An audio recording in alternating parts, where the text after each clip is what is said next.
জয় রাজা করে কয় মই হেন অহংকারী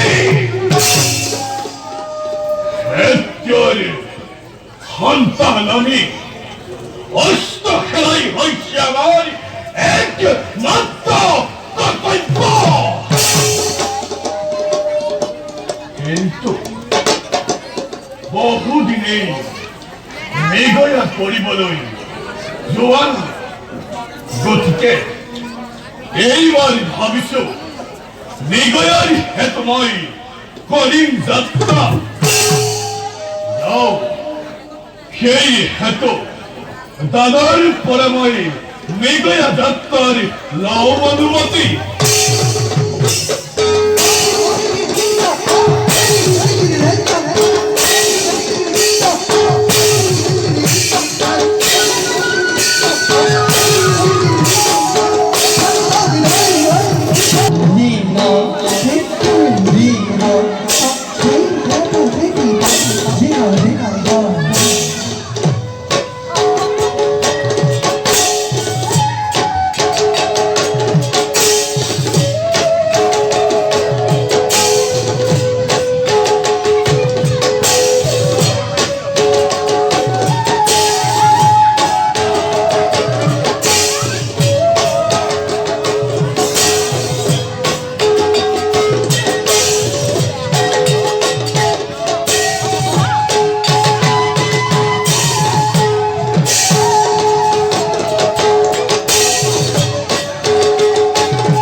오타람이잖아.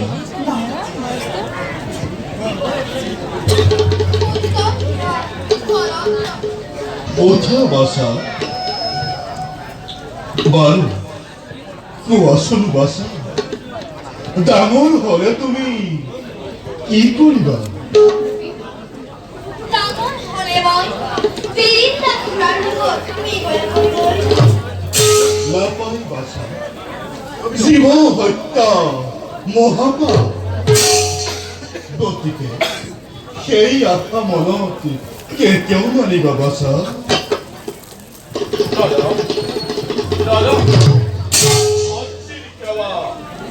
গহন ওঠা বিন্দা দাদা, বর্তমানে মোৰ সকলো অস্ত্ৰবিদ্যা হৈছে সমাপ্ত।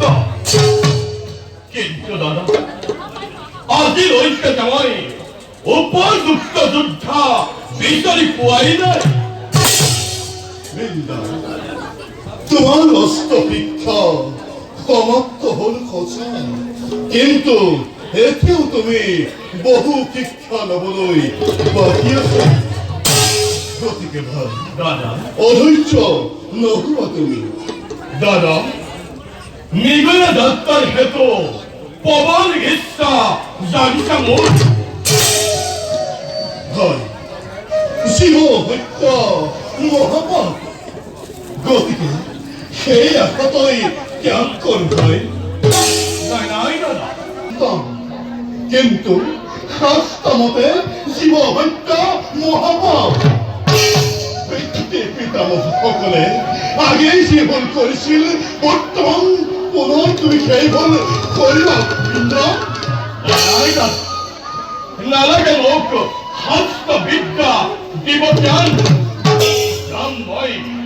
যাম মই মৃগয়াৰ হেতু ভিন্ন।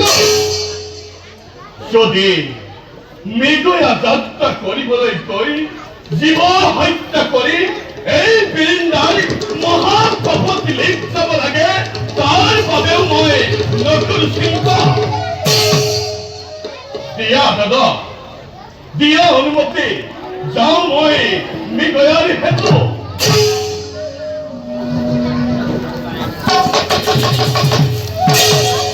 বৃন্দা, বৃন্দা, হে ভগৱান, মোৰ ভক্তিক তুমি সুমতি কৰিবা প্ৰদান। আজি সি জ্যেষ্ঠৰ আজ্ঞা লংঘন কৰি গুচি গ'ল শিমৃগয়াৰ হেতু। সময়ত তই সময়ৰ পৰিয়াৰে সমুচিত